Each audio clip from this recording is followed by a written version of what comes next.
And first, I think I want to sell the sizzle a little bit about why it matters, because I think one of the reasons we don't share our mice more freely is we don't know what they are. So we don't have the awareness. We just know, I don't like that. I once had a podcast host not show up, and I had offered him a coaching session as a gift, and he didn't show. And I'd oriented my day around it. And I wrote to him, said, what happened? He said, oh, my bad. Sorry about that. I've used your booking link to rebook for the following week. I did not like that. I didn't know why. I just knew I don't want to have this session with him. So, and I'll use that as an example in the 3D process. The first thing is we don't even know what's happening. I just don't want to do the session with him. So the simple thing, we'll just jump to, I'm just going to tell him I don't have time. Right? How common would that be? I just tell him I don't have time, close him off, probably not talk to him again. So one reason is we're not aware of what's happening, so we can't communicate it. The second reason is we don't have the 3D process. So if we just go and say, hey, I'm feeling annoyed that you didn't show up, and I'm feeling annoyed that you booked without asking me and just assuming that I'm going to do it, that may not go very well. So this 3D process is the answer to both of those problems. It will help you find what your mice are. It will help you decide if it should be named, because not all mice should be named. 10 times more than you're naming right now should be named, but not all of them. Will help you decide. And then how to say it in a way that the person's going to receive it. So here are the 3 Ds. First D, discover.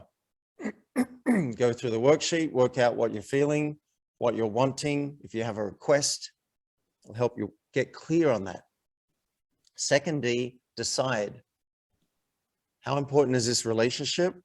What's the upside of naming these mice? What could happen? What good thing could come of it? That's so important. The mind will tell you all the bad things, which you'll also do in the worksheet. Well, the worst thing, the person could get offended. They could yell at me. I might feel awkward. I could get fired. My partner might leave me or give me the cold shoulder for a while. We just get really up close and personal about what's the upside, what's the downside. Then you can weigh them up and say, you know what, I'm willing to accept those consequences. Or I'm not. I'm not willing. I'm not going to name the mouse. I am willing because I can see the upside and I want practice in being me. I want to be seen and known. So let's suppose you decide you're going to do it. The third step, disarm, or in American, disarm.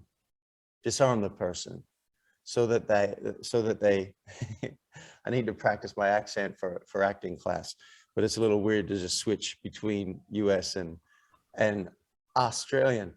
So disarm the person, which involves, and I'll give a preview of a couple of things, getting consent. Don't just dump it on them. Hey, can I talk about X? And here's why I'd like to talk about it. And here's why I was hesitant to bring it up. That's often going to show some vulnerability. It's going to show your positive intent, and the person gets to say yes or no. And if they say, yeah, I got 10 minutes, shoot, they're in a much better frame of mind than if you just came in and just started launching into whatever's going on. And we'll coach you in the book about having ownership language. So you're just talking about your world and your experience and not making declarations about what they did and what they think and how the universe is. That's arguable. But if you talk about your experience, that's inarguable. So there's lots of ninja tips, but you've got the bones of the 3D process to naming a mouse. Discover, decide, and disarm. And the worksheet will make it way easier because it's like a paint by numbers. You fill it in, and then you can even have that with you. I'm serious. You can have that worksheet with you when you go and name the mouse. You can say, I really wanted to be as clear as possible, so I wrote down some notes about it. And if you see me looking down this, I'm trying to keep track of it because it's not all clear in my head. you can do that. The person say, oh, okay, all right, this is a bit edgy for you. What do you got?